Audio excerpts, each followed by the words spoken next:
In this video, we are going to be talking about a few things that I've learned regarding using the Sony A7 IV for about a year plus now. So before I bought the A7 IV, I was still using an A7C as my B camera to my main camera, which is the A7S III. So the A7C made it a little bit difficult for me to match footage with my A7S III, mainly because the A7C is still using the A7 III's sensor. So stay with me. I know that's a lot of numbers. So it's a little bit tough to match footage, especially if you don't shoot S-Log2, because the S-Log2 is the main log profile that you can shoot with the A7C because it's still 8-bit, right? It's not 10-bit like the A7 IV. So I basically sold my A7C and bought an A7 IV. And to my surprise, which leads me to my first point, the A7 IV and the A7S III are super identical. Like the footage that comes out of the A7 IV and the A7S III are super identical. You wouldn't even be able to tell it unless I told you. So the A7 IV, on the other hand, has more megapixels, which makes it a little bit of a better photo camera than the A7S III, but the videos are super similar. So yeah, the first thing is that they are super similar. So if you want to watch matched cameras, it's good to just have an A7S III and an A7 IV. You don't have to buy two A7S IIIs because those are very expensive cameras.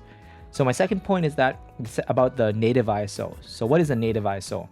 So a native ISO is basically the ISO that your camera will perform the best at.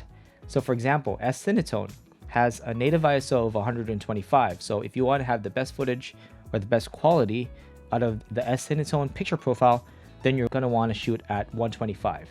But if you want to go higher than that and you want to hit the second native ISO, you just have to simply multiply your ISO by 4. So on the A7S III, it's about 4 stops, but on the A7 IV, it's just times 4. So for example, S-Cinetone is 125 on the base, multiplied by 4, you get 500. So if you want to have the best picture quality for video, just play either 125 or 500. So you can't play anything in between because those will be a little bit more muddy.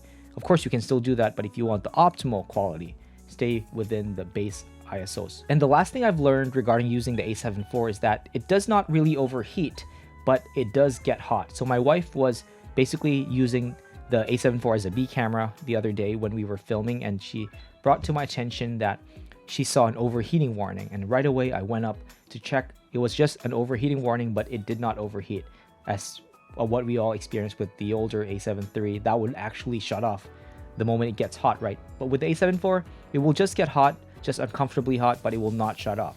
So a few things that you can do to alleviate this situation is just leave the flip screen open. Do not shut it because the body will not be able to allow heat to dissipate naturally.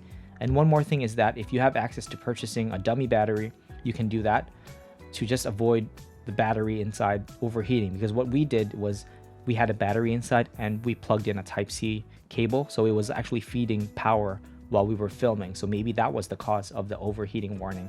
Mind you, we already set the temperature to high and not low.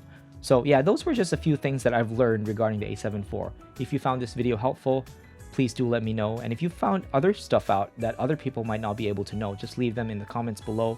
And I'm sure the community would love to hear what you have to say. So thank you guys so much for watching, and I'll see you guys in the next video. Peace.